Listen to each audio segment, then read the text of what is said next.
Magkano na ba ang nagagastos ng OngFam sa bawat content nila? Tara na at computein natin ang bawat presyo ng salapi na nagagastos nila para sa kanilang mga pangarap. Unahin na natin ang unang camper van ni Geo Ong na isang Nissan Atlas camper van na nagkakahalaga ng 650,000 pesos.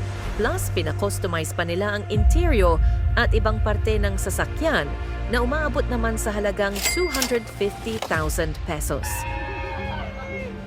Tunog pa, oh.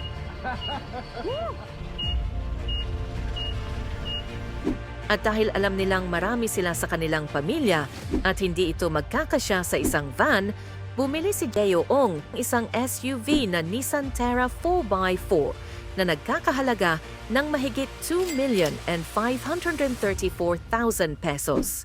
At nang hindi pa rin sapat ang sasakyan na nabili, dahil sa padami ng padami ang nagiging miyembro ng pamilyang ito ay sinundan naman ng isa pang sasakyan na talagang hindi ka bibiguin pagdating sa pag-a-adventure at camping. Hoy, lumubog na.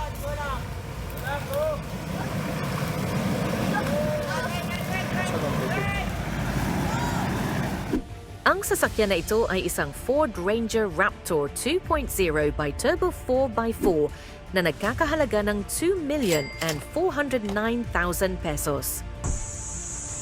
Ito naman yung setup sa likod. At nasundan ulit ng isa pang sasakyan na isang 4x4 pickup truck na isang Toyota Hilux GR Sport na nagkakahalaga naman ng 2,172,000 pesos.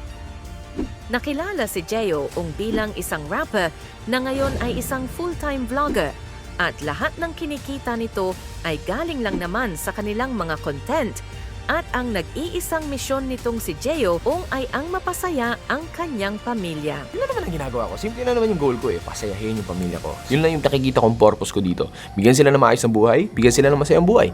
That's it! At hindi pa dyan nagtatapos ang mga napundar ng bida nating si Geo Ong para sa pagpapasaya ng kaniyang pamilya dahil marami pa tayong ipapakita na talagang mapapasana all ka na lang sa mga napundar nito.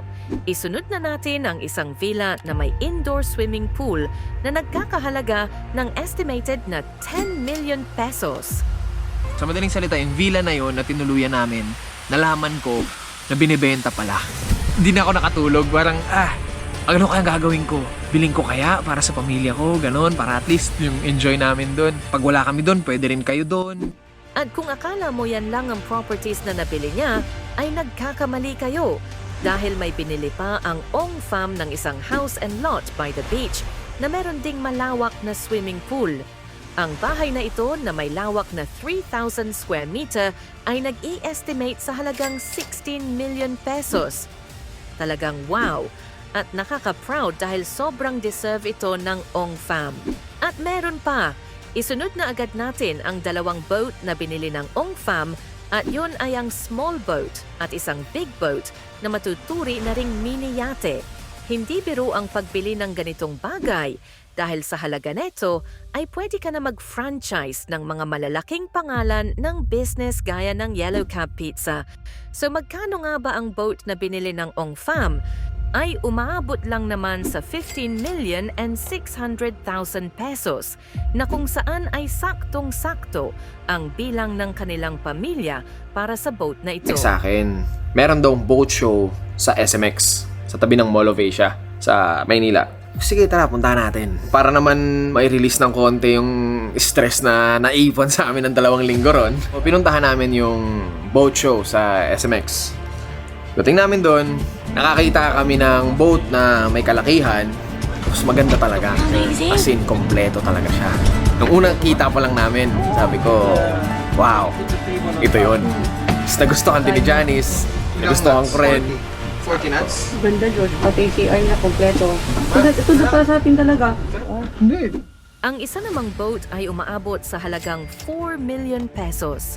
Talaga namang nakakakilabot ang bawat presyo ng binibili ng OngFam para sa kanilang adventure.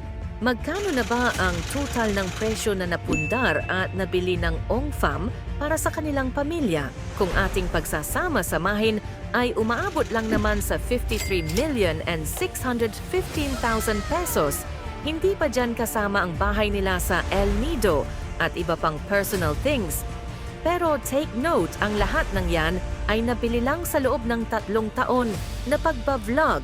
Talaga namang nag-living the dream ang idol nating si Geo Ong. Grabe! Kung nagustuhan mo ang video na ito, pwede ko bang mahingi ang like at subscribes mo? Kita-kits sa susunod na issue.